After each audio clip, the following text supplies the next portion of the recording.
So another Andy B 2-minute video. Here we have my clock faithfully working for the last 17 years or so.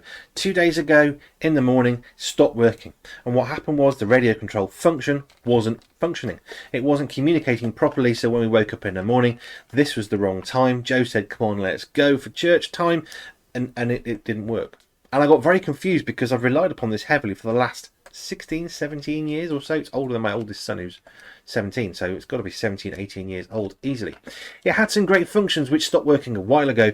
So this little bit on the side which spins around, you can just see that. What that used to do is it shone a light on the ceiling, so when I couldn't see in the middle of the night, press a button, shines a light on the ceiling, and we can see what the time is. That stopped working a while back. You kind of got a red light on the ceiling, but you couldn't really discern the time. But when the time couldn't stay at the right time, that was a big problem. Now it's completely obsolete. An alarm clock with a light that doesn't quite show the time, you can live with that. But an alarm clock with a time that won't stay the same, well, that's a bit of an issue when you need to get up by a certain time.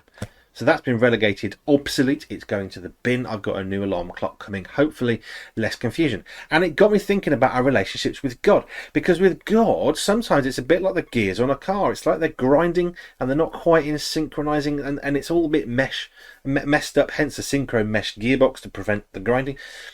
Well, the Holy Spirit helps us stay in tune, in line, reconciled with God. So those gears on the cog, they mesh perfectly, and that's what the Holy Spirit does for us.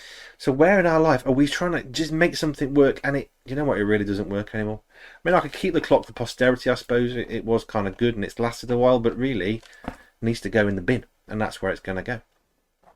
But we need to take some time every day to make sure, several times a day really, that we're walking in line with God, that we're in reconciliation with Him, that we're actually walking together like those little teeth on the gear, that they're actually going to be moving together, not separately. You don't get a grinding noise. And sometimes you think, oh, come on, God, this is going wrong. What's going on? And it's all messy and agitated. And it's not God, because God's perfect. It's us not in line with God.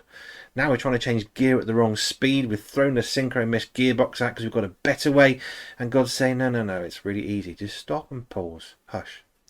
So I've got a new clock coming, which is exciting. After a long time with this one.